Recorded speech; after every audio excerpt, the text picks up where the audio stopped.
So if you're dialoguing with someone who says, okay, you keep throwing analogies my way, which I don't think work because you're comparing apples to oranges, because fetuses aren't human and adults are human, then you say to them, okay, so then the real question is, are the unborn human? Let's answer that question. So you say to the person you're talking to, let's consider your life. If it was to be drawn out on a timeline, taking the age you're presently at, working backwards, what would that timeline look like? Well, let's say you're talking to someone who's 16. In the timeline of a 16-year-old's life, we know several things. First of all, we know 16 years prior, that person was born. The next thing we can identify in the timeline of that individual's life is that approximately 9 months prior to one's birth, a process called fertilization occurred. And scientifically, there are several things about fertilization that we know. The first is that an individual's DNA is established at fertilization. Whether that 16-year-old is male or female, what that person's hair or eye color are, were determined not at 15, not 2 months before birth, not 4 months before birth, but were determined, or after birth, but were determined at fertilization. The next thing we know scientifically is that at fertilization that being must be alive. And we know that being is alive because of the scientific principle that says living things come from other living things. Now at that point, someone who's thinking may say, well, if living things come from other living things and the zygote's alive, then that means the parts which made the zygote, the sperm and the egg, are also alive. So are you saying sperm and egg are equal to zygotes? Well, this next point is very important, and that is, at fertilization, we're dealing with a whole being. Egg by themselves are parts, each with 23 chromosomes. But at fertilization, they come together to form a whole being, a being that has everything it needs within herself to move to the next more mature stage of her development. So we'd say from the zygote stage through the embryonic period to the fetal stage, and then after birth, infancy, toddlerhood, pre-adolescence, teenagerhood, adulthood, etc. Finally, in the case of human reproduction, we know that what exists at fertilization has to be of the human species. And we know that because of the well-accepted scientific principle that says living things reproduce after their own kind. So dogs will produce dogs, cats produce cats, and humans produce humans.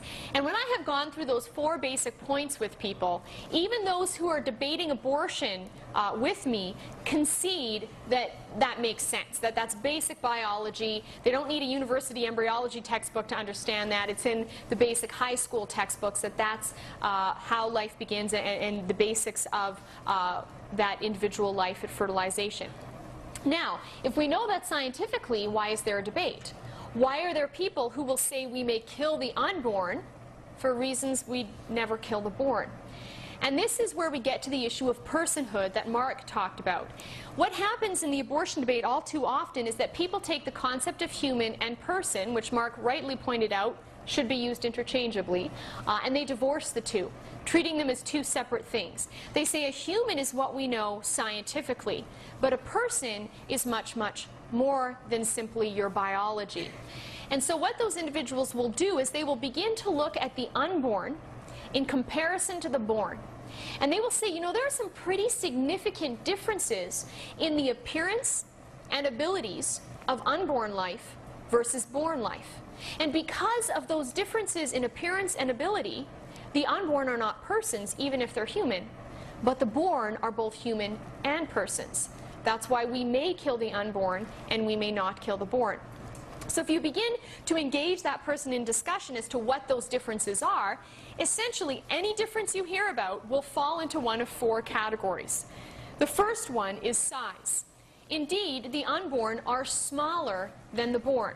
And in fact, if we were to graph that size change over the first 9 months of pregnancy, we see, or first 9 months of one's life, we see size increasing. The next difference between the unborn and the born is level of development. And this will come up in the form of ability to feel pain, someone will say, or the ability to have self-awareness, or to think complex thoughts, or communicate in language. All of that falls under level of development, and abortion advocates will say the unborn aren't persons because they're less developed than the born. Over time, like size, we also see development increasing. The next difference between the unborn and the born is one's environment. The unborn are in a different place than the born. They are in the environment of the fallopian tube at fertilization, then they move into the environment of the uterus several days later, and finally at birth into the doctor's arms. And the last difference between unborn life and born life, often used to deny the unborn their personhood status, is dependency. This is where abortion advocates will say, as Dan did to me on the plane, it needs its mother's body to survive. And because of that, abortion is permissible.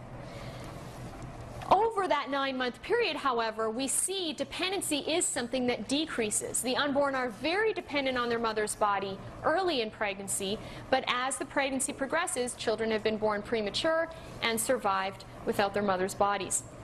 So basically, these four criteria are what are used by abortion advocates to deny the unborn their personhood status and justify abortion. We need to admit that those four differences do exist. We can have some common ground there and say, I agree with you, those four differences exist. But we then need to say, do those differences matter when it comes to our value? And then you say to the person you're talking to, after all, look at the period of time between birth and the age you're at today, and ask yourself, what's changed? And what's changed are those same four things. Your size continues to increase. Our level of development, both ability to, physical abilities and mental, increases over all those years. Our environment changes every day. And our dependency, how much we need our parents to survive, continually decreases. Although there are some parents who would probably say their 30-year-olds at home are still very dependent on them. But nonetheless, there's that general trend. So then you say to the person who supports abortion, would we ever kill a 2-year-old, but not a 20-year-old, because the 2-year-old is smaller? They will say, no. So then we ask, why then would we kill the unborn because they're smaller than the born? Now, if they interject and say, well, maybe size is a bad criteria, but level of development is pretty important. After all, what makes us different from animals? Isn't it that we can think? We're rational creatures. We can build buildings and read Shakespeare. The unborn can't do any of that. So why would I put that on the same level as a grown, mature, adult woman? Well, we need to point out that even a newborn child can't read Shakespeare and build buildings and communicate in complex languages. Yet we would never say that that newborn child is not a person and may be killed simply because he's less developed than a mature adult woman. What we want to point out is that even though the unborn and newborn children currently do not have the ability to think and reason to the level we do, by being of our species, they have the inherent ability within them. And we are valued not because of what we currently do, because that changes all the time, but because of what we are. And by being human, we do indeed have some pretty impressive abilities. Same with environment and dependency. We have born human beings who are dependent on others for survival. We don't kill them. Likewise, we admit the unborn are dependent, but we say it doesn't matter when it comes to their value. Now, just for some comic relief, I wanted to, actually before I flash that up there, I'll explain it. My colleague Jojo came across this hilarious parenting book, which is like a legitimate book you can order on Amazon, The Do's and Don'ts of Parenting. And this is one of the little pictures in the book. And of course, it makes the point about size and level of development, right? Because a newborn baby is smaller and less developed, he's not going to be able to lift those weights that Dad could, but of course he's still a human person.